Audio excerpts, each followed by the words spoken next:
Estamos na Escócia no ano de 1674. Somos um caçador de bruxas convocado para um pequeno vilarejo escocês para extirpar uma bruxa da região. Nossa missão é aparentemente simples: descobrir qual de seus moradores está escondendo a verdade. Durante 4 dias, precisamos conversar com cada um deles, confrontar suas histórias e separar verdades de mentiras. Mas o tempo não está do nosso lado. Cada decisão nos aproxima do quinto amanhecer, o dia em que alguém deverá ser enforcado. E caso as palavras não sejam suficientes, temos a permissão para recorrer a outros métodos de persuasão. No fim da investigação, precisaremos escolher qual dos moradores será condenado como bruxa, e é melhor que façamos a escolha certa.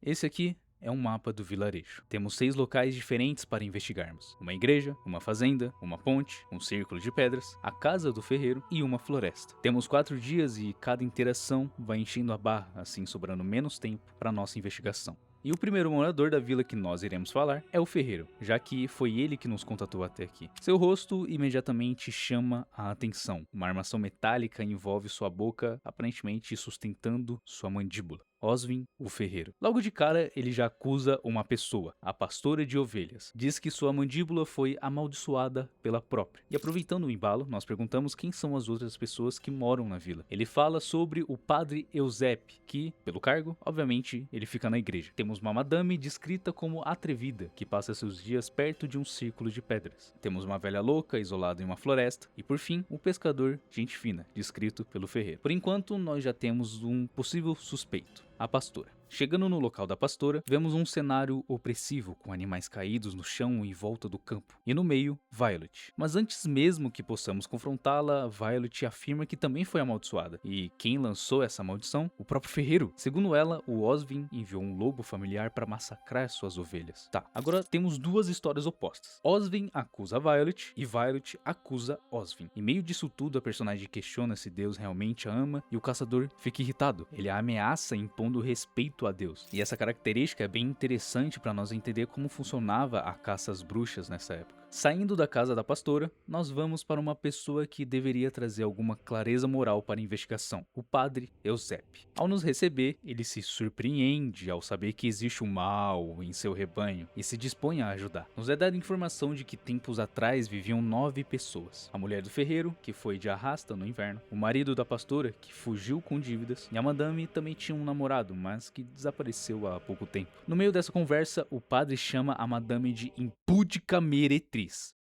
Em outras palavras, ela é uma pecadora. Ele não esclarece do porquê ela é uma pecadora e só fala que viu a dançando com as sombras à noite. E lá temos mais uma acusação baseada em interpretação e não em qualquer evidência concreta. Indo para o círculo de pedras, nós encontramos a madame chamada Lilias. E a princípio, ela parece muito diferente da criatura profana descrita pelo padre. Lilias diz trabalhar com ervas, remédios, apresentando-se como uma herbalista. Quando nós a questionamos sobre a vila, ela não propaga nenhum ódio sobre ninguém. Ela fala bem de quase todos que estão na vila, com exceção do padre. Olha só. Quando citamos sobre suas danças com as sombras, ela nega que não existe motivo para dançar desde que seu querido desapareceu. E ela aproveita para falar do quão estranho é ver o padre se esgueirando pelas proximidades do círculo de pedras. Talvez espionando alguém? Espionando a mulher? Enfim, muitas perguntas e poucas respostas, e sendo assim, o primeiro dia termina.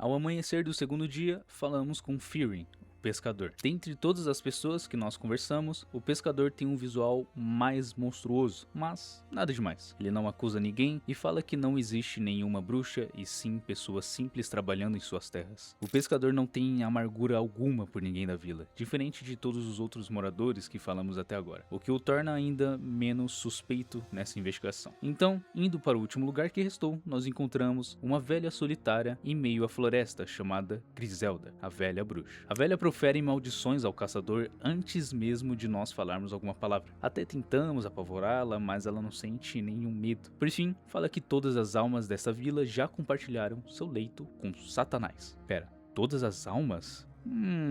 Vamos guardar essa informação por enquanto. E além disso, a velha cita que o padre reza com as mãos voltadas para baixo como se orasse para Lúcifer. Vai guardando essa informação, velho. Questionando a velha para saber em qual momento ela viu o padre cometer esse ato. Amanhã. E fazendo mais perguntas, ela parece se confundir em suas respostas. O jogo nos faz pensar, questionar se cada pessoa nesse vilarejo é inocente. A cada pessoa que nós falamos gera mais dúvida ainda. Menos o pescador. Ele é gente boa. Voltando a falar com o padre, ele se incomoda cada vez mais com a Lilias. E assim, acusando-a novamente, só que dessa vez ele fala que viu Lilias levando recém-nascidos até espiral de pedra.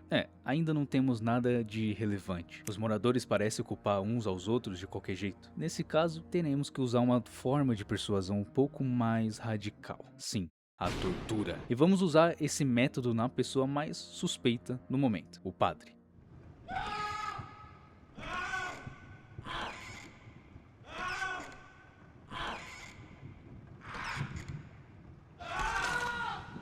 O padre não nos revela nada, mesmo usando a tortura. Ele se defende com frases religiosas, como se Deus estivesse testando ele, e no fim jogando a culpa para uma pessoa diferente dessa vez, a pastora. E seguindo por essa linha, a pastora também não diz nada de relevante, mesmo torturando. Ela fala e insiste que a pessoa que nós procuramos é o ferreiro. Isso me faz pensar em uma coisa. O povo do vilarejo parece usar o meio da tortura para de alguma forma culpar uma pessoa em que elas odeiam por algum evento que tenham passado, e isso acaba dificultando o nosso trabalho. E o segundo dia finaliza sem nenhuma pista da bruxa.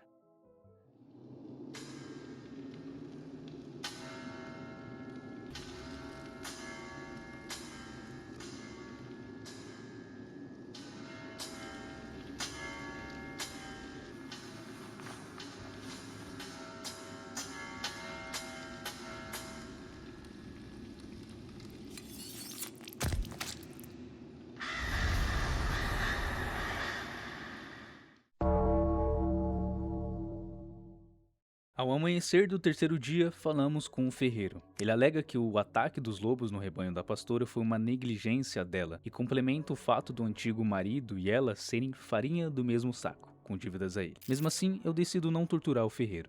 Ainda. Vamos para a próxima pessoa mais suspeita, a velha Griselda. Puxando um pouco da língua dela, ela confessa. Ela se auto-intitula como bruxa. E não só isso. Quem está atuando como bruxa junto a ela é a pastora e o pescador. Pera, então não estamos lidando só com uma bruxa e sim várias delas? Algo não bate nessa história. Até porque nós fomos contratados para eliminarmos uma bruxa. Então, voltando para o pescador em busca de mais respostas, ele continua na mesma afirmação, citando que tudo isso não passa de uma baboseira. Decidimos perguntar sobre a sua aparência. Ele diz que seu pai sofria da mesma doença, algo semelhante à hipertricose, também conhecida como a síndrome do lobisomem, que para quem não sabe, trata-se de uma condição rara do crescimento excessivo de pelos no corpo. E ainda com tudo isso, o pescador parece a pessoa mais normal e consciente dessa vila inteira. Então, puxando algumas informações, há algo que ainda precisa ser explorado, o conflito do padre e Lilias. Forçando Lilias para falar, é revelado que ela e o namorado quase tiveram um filho, mas o padre abominou aquele fruto por ter sido concebido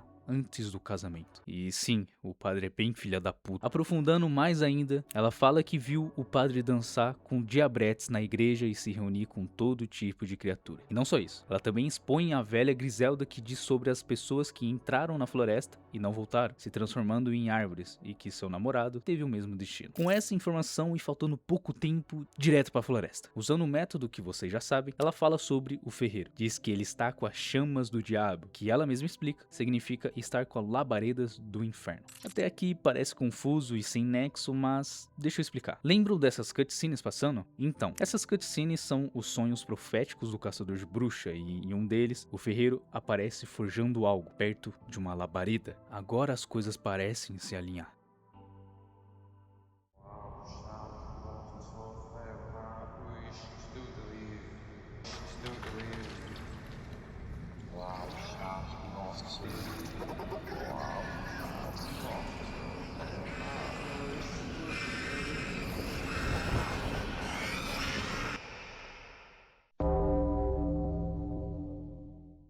Perceberam algo? Essa cena bizarra revela o padre estar orando, adorando alguma entidade. Mas tem um pequeno detalhe. As mãos dele estão apontadas para baixo, casando perfeitamente com o que a velha falou. Forçando o padre a falar as verdades, finalmente temos algo sendo arrancado dele. Ele admite ter cobiçado relações com Lilias e também ter desaparecido com o namorado dela. A mesma que acredita que o namorado sumiu por causa da velha. Quando nós contamos isso a Lilias, ela fica chocada e com raiva. E fala para nós matarmos o padre o quanto antes. E sinceramente, se fosse por mim, esse cara tava na forca há muito tempo. Mas nós somos um caçador de bruxas e não devemos dar espaço para erros. Restam ainda alguns suspeitos, a pastora e o ferreiro. Confrontando a pastora, ela confessa que é a bruxa. Ela sacrificou as próprias ovelhas ao próprio diabo para condenar o ferreiro. E temos uma sensação de dúvida misturada com um alívio. Duas pessoas confessaram ser a bruxa, mas isso foi em um estado sob tortura. E isso fica mais estranho quando o próprio ferreiro conta que foi ele que invocou o próprio Lúcifer de suas chamas e soltou lobos infernais contra as ovelhas. Talvez tenha invocado por conta da dívida da pastora, já que foi ele quem construiu as cercas. Calma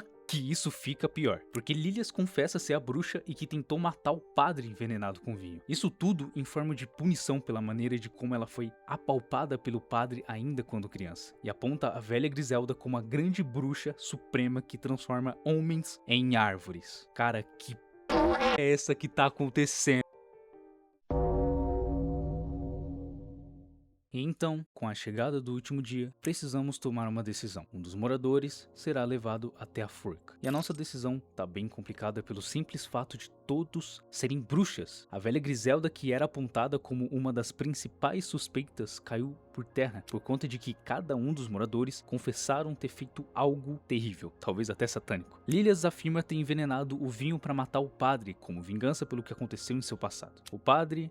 nem preciso falar muito, né? Talvez seja o pior dos piores. A pastora confessa ter sacrificado suas próprias ovelhas para amaldiçoar o ferreiro. E o ferreiro invocou o Satã e os lobos infernais para matar as ovelhas da pastora por causa de suas dívidas. E tem o pescador, que pesca os peixes. O problema é que nenhuma dessas confissões forma uma história completamente coerente. Parece que uma sempre quebra a outra. Enquanto um afirma que todos os outros moradores são bruxas, o outro acredita que na verdade não existe nenhum. Então, é isso. Temos que escolher um. E essa pessoa vai ser a velha Griselda. Por mais que as confissões dos outros moradores parecem ser absurdas, principalmente a do padre, a velha Griselda parecia saber coisas demais. Desde o ferreiro até o sonho com o padre Eusébio. De alguma forma, ela parecia ligada a tudo o que acontecia naquela vila. Assim, colocamos a Griselda na forca. Recebemos nossa recompensa pelo trabalho e deixamos o vilarejo em nossa carroça, seguindo em direção ao próximo julgamento. E afinal, a Griselda era realmente a bruxa? E a resposta, meus amigos, não sabemos. O jogo não revela se nossa escolha estava certa ou não. Não encontramos uma prova definitiva, não recebemos uma confirmação e não vemos qualquer consequência sobrenatural após a execução. A princípio, eu refiz a minha run no jogo diversas vezes. Eu escolhi o padre, nada de diferente. Escolhi o ferreiro, nada de diferente. Escolhi a pastora, nada também. Mas independentemente de quem fosse levado à forca, nada realmente mudava. O jogo nunca dizia que havíamos encontrado a verdadeira bruxa, porque talvez essa nunca tenha sido a pergunta. Provavelmente Oswin não invocou literalmente o Satanás e os lobos infernais para matar algumas ovelhas. Talvez Violet não tenha realizado um ritual demoníaco. Talvez aquelas confissões tenham surgido do medo, da culpa, da tortura ou simplesmente de pessoas tentando dar algum sentido às desgraças que aconteciam ao seu redor. Desde o início, o caçador nunca questiona se existe uma bruxa naquele vilarejo. A existência dela já é tratada como uma certeza. Nosso trabalho não é descobrir se alguém é culpado. Nosso trabalho é apenas escolher quem receberá a culpa. E aqui eu deixo uma pergunta a vocês. O que acontece quando uma investigação começa com a certeza de que alguém precisa ser condenado?